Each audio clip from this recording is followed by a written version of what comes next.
Good day and welcome back to Elementary 72 Gaming. So for today's episode, it's obviously the weekly update and patch notes, and this is going to be quick to discuss the update and patch notes. We have two fixes. First is to the corporation contract. They fixed the bug that has been occurring with it, and second, they are issuing a compensation on the bug that had occurred.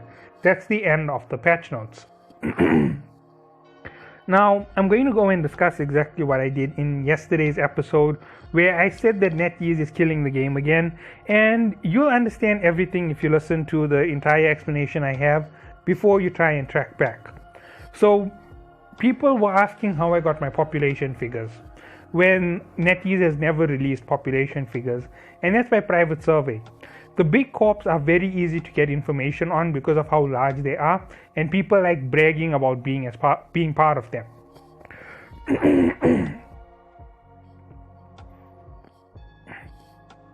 I split up time zones into a total of four 6-hour segments across 24 hours to make up a population. And I don't count players who only play for 1 hour a day as being part of all four population groups at the same time. I'm just multiplying the figures by 4 when I get an average across whatever people say they have in a corp. So for example, when it comes to Golden Horde, someone told me they have 600 active members at a time zone, they have 400 active in 2 other time zones, and they have 200 active for a very small part of the day. And I'm taking it all together, I'm adding it together across the 4 time zones, and then I divide it by 4 and I end up with 400. The reason for this is quite simple. I'm averaging just one time zone, and then I'll put it all together, form a total population and times it by 4 again to get a full population count on the game. It's also easier for me to do that because when I get these big groupings together, I can always take those figures and add in more corps to the total that I have, and I'll end up with something like 20 corps at 400 members, and it gives me an upper figure. I can go 10 corps at 400 members apiece and get a lower figure. Then I also have a second piece of information that I do to get my lowest possible figure, and that is I knock out the possibility for multi-boxes. So I look at a big corp like Pantheon or Golden Horde, and I find out how many people multi-box. And when you get the multi-box figures and how many accounts they're running, and you get these big averages, it shatters figures, and it goes down from like 400 active a time zone down to something like 200 active a time zone when you take out all the multi-boxes from the story. And this on its own tells you that there's a lot of players who multi-box. Now that also does affect the loss ratio of the game, because like if you're talking about the 2 million mark that the game broke, 2 million downloads of the game is quite a lot of people playing the game. And if you go with 2 million and you start to break it down into smaller and smaller figures, then it becomes smaller. Like if you count it, I'd say that 5% of the population of the game has always been multi-box accounts. They're secondary accounts or tertiary accounts of players. And when you do this, all of a sudden that 2 million becomes a smaller figure. And it could be even larger than what I'm estimating, because a lot of players who quit were also multi-boxers. So all of this being added together would give you a good figure. So that is where we start off with everything, and then we go back down to lower figures, smaller figures, and easier things to go through. So we're looking at So we're looking then at the next thing which came to it was how I got my minimum. So when I went with everything, I said there's 10 corps and they have 2,500 altogether. If they all have multi-boxes at the same rating, this is how bad it can be. And times it by 4, there's 10,000, right? And that is just me doing it on a low ball figure. There's way more than 10 corps in the game, I do know that. But not every corp averages 200 active players every 6 hours, right? Because every 6 hours you need another 200 active in order to be able to boost up these figures. So if you only had 200 players active in your entire corp, because it's just a single corp, and it's active for the entire day, the total 200. When you divide it by 4, you only have 50 members. And by the time you add in the next 5 corps of the same nature, you only have 250 yourself.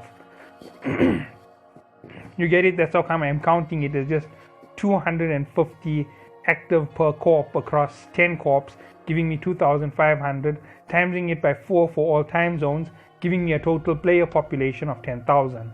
And that is the minimum figure, because that's counted. It's Genesis, Golden Horde, DP and allies, I'm counting them as one group.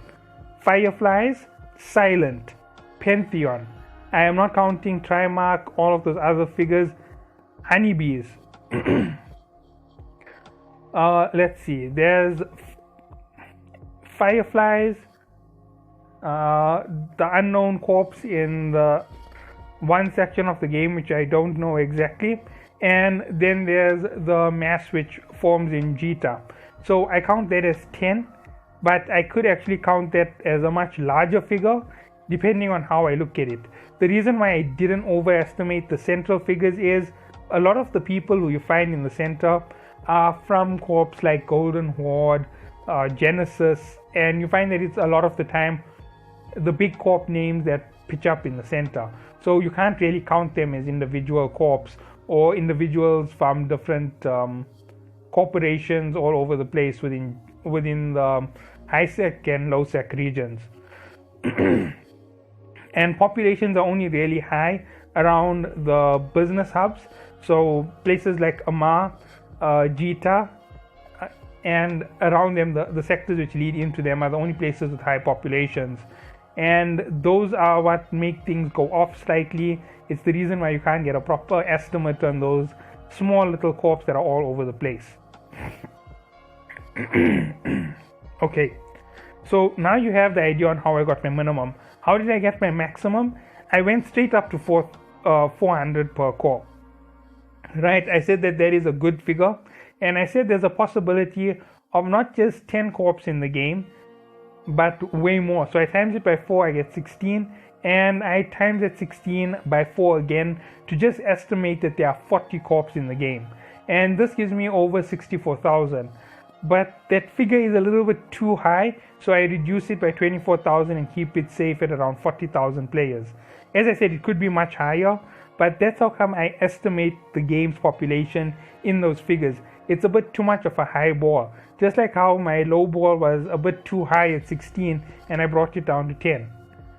That's how I did it. I could have actually lowballed it a lot lower, but I didn't want to go that far because the figures weren't consistent with 2 or 3 corps when it came to multi-boxes. Okay, so we have this information done for the start. So let's move on to the next thing when it came to the entire discussion. When I said balance changes weren't necessary and weren't needed, I wasn't joking about the fact that they weren't needed. Everybody has an opportunity to use the same weapons, right? Regardless of who you are. It just takes a little bit of intelligence. It takes a little bit of time to look at what's going on. If you're going to be all high and mighty, lasers are the best on day one, and you play with lasers and you end up getting shredded by missiles, it's not that missiles are OP, it's that you are dumb.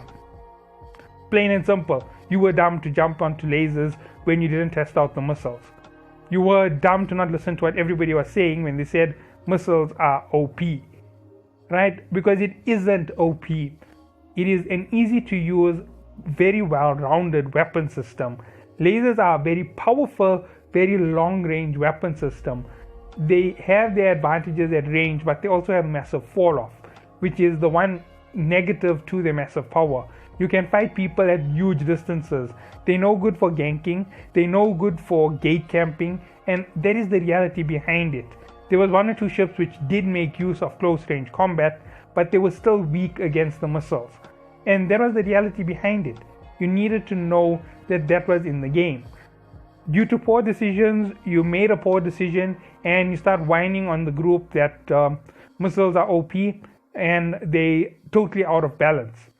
You didn't consider that cannons could be used at over 100 kilometers, while missiles maximum range originally in the first few months was somewhere near 50. If you overstack them and overloaded them for the same type of targeting accuracy, you might be lucky to break 70.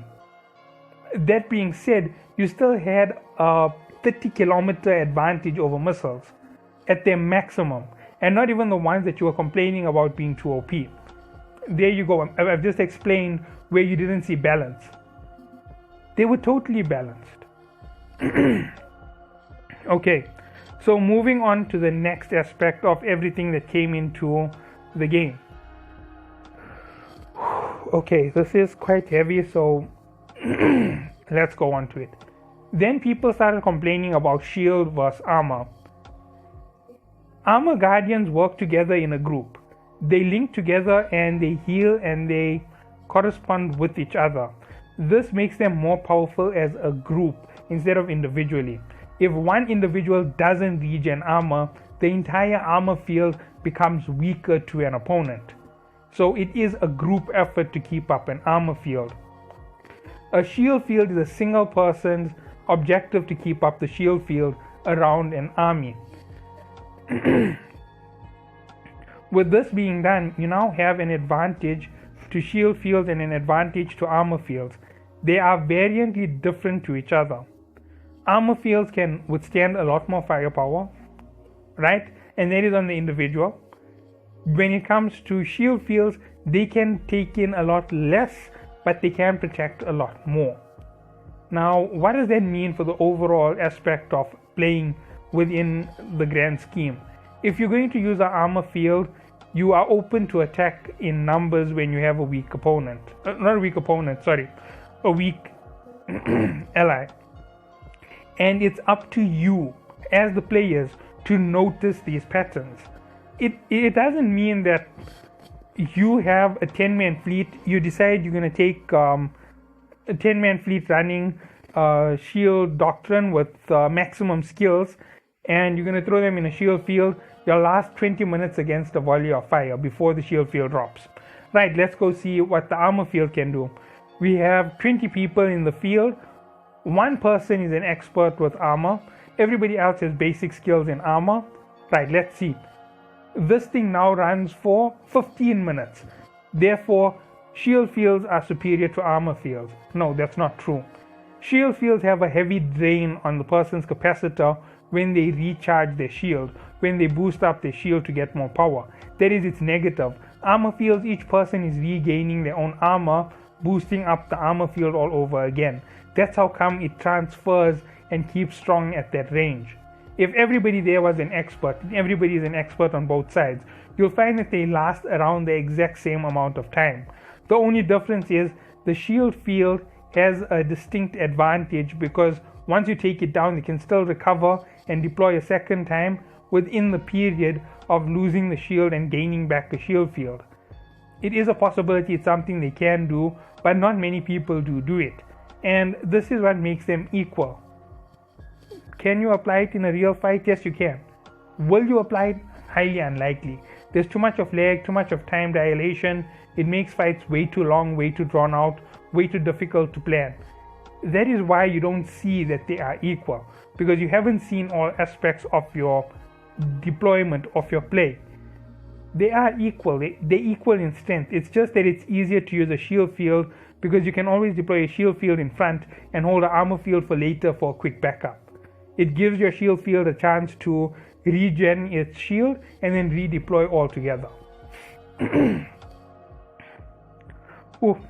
Okay, so there's the whole weapon systems and shield balancing. Now, when it comes to balancing, yes, there's some small aspects of balance that might be needed. A little less firepower, a little less tracking here, a little more tracking there. Those things are needed, but they should never be introduced midway through a season or midway in the live game. These are the reasons why. Populations learn those metas. They're not giving us free changes of skills. So telling you that you can just use Plex to change it doesn't make a difference to the population. It's just going to make them angry, right? So if you feel that, say for example, your 0.3 tracking on a laser system is unfair because railguns have a 1.3 tracking, don't worry about it at that time.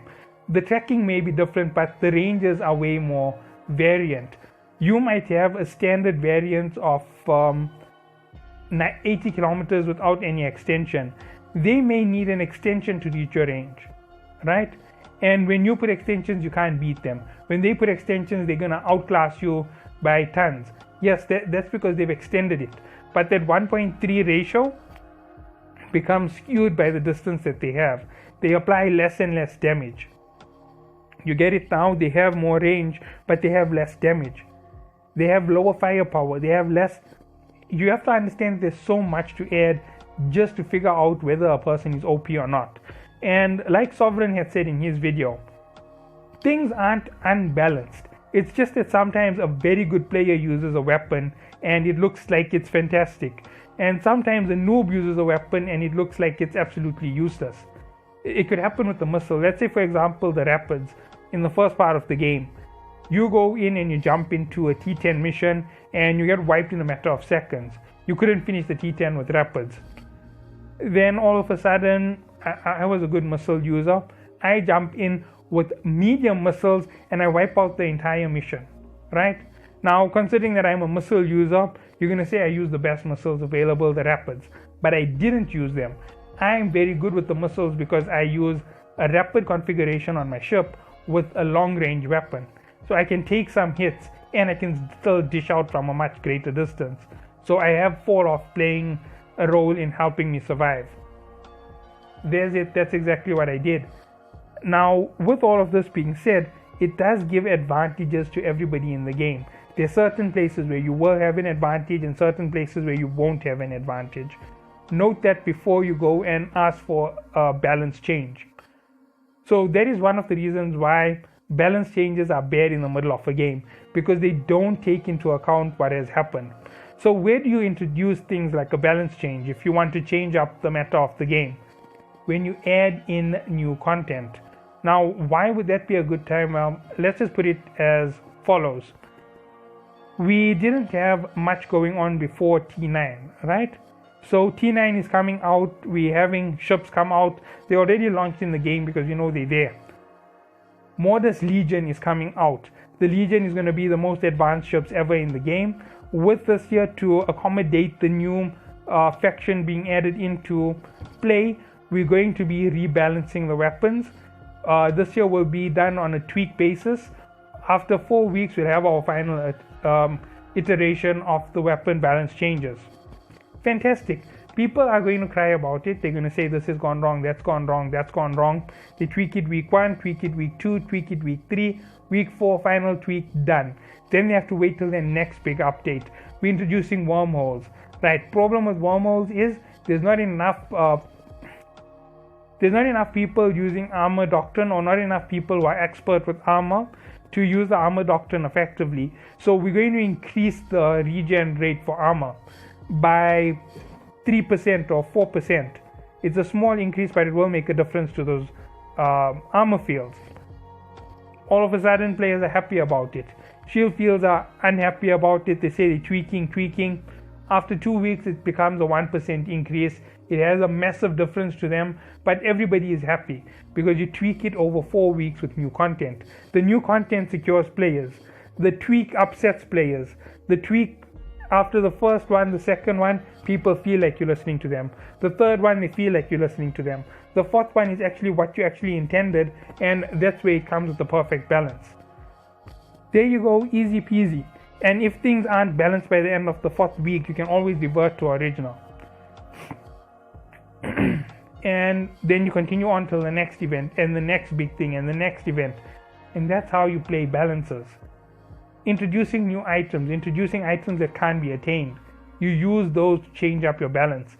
They mask everything nicely, and you never say balance change because you've had a bad review of it in the past. You say quality of life updates. That's all you have to say. People won't get so upset. And you don't ever say nerf. You will say we are reshifting the meta of the weapon. Use big words, use unnecessary statements. And that's all that you have to do. You make things useful in their right manners, only in their right manners, and there you go. Game is going to be fixed. People will start complaining as soon as they figure out what you've done, and you can shift it up, you can shift it down, you can rebalance it without upsetting the entire player base too heavily. And there you go. A quick and easy plan for you to effectively introduce updates. NetEase won't do things like that there because it's too much of work for them to use higher language. Obviously, I do understand why it is too much of work for them to use higher language. This is no sarcasm or joke or being cynical. They have to cross an entire language barrier, change languages just to say things, because they are Chinese speaking and they are Chinese adopted system in a Chinese country. And they are then changing it to English to give it to us as patch notes, changing it to Russian, and using big words and high usage words is going to be confusing to people. And they might even get lost in translation with what they're trying to say when they change it to a different language. So that is one of the reasons why they keep it simple. I do understand that those are problems, but they could always solve it by getting someone who is fluent or more fluent in English to help them.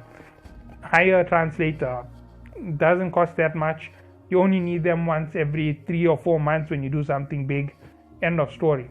Every other patch, every other update, small little notes, easy to read notes, the simple format that they currently use. Okay, so that's it for the weekly update patch notes. You might not get another Eve video. This one here was something that I had to put up. You're not going to get Eve play, right? I'm guaranteeing you're not getting Eve play. If you do get play in the background, it's from my pre-recorded 2 templates for putting things over, and I will voice over content. I'll voice over a book, I'll voice over a discussion, an interview. That's just about it. I hope that you all do enjoy everything that comes out, and catch you all in the next one.